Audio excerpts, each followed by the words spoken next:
வாழ்வில் பொருளாதார தடைகள் வருகிறது.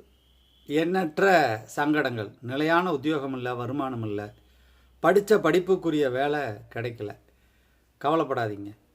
உங்களுக்கு மனசுக்கு பிடிச்ச ஏதாவது ஒரு நாளில் பொன்னிநல்லூர் மாரியம்மனை வழிபடுங்கள். வழிபட்டுட்டு அப்படியே பின்னாடி பிரகாரத்தில் நடந்து வந்தீங்கன்னா சதாசிவ பிரம்மம் அவர்களுடைய சிலை இருக்கும். அதுக்கு எதிர்த்தாப்பில் புன்னை மரம் இருக்கும். அந்த ஸ்தல விருட்சத்துக்கு இடையில் அப்படியே அமர்ந்துக்கலாம். இல்லை ஒரு 3 முறை வலம் பாருங்கள். அதுக்கு அடுத்தது அந்த கோயிலில் ஒரு 12 அடி நீளமுள்ள பாம்பு தன்னுடைய சட்டையை உரித்து இருக்கிறது. அதை எடுத்து வச்சிருக்கிறாங்க. அதையும் தரிசிக்கலாம்.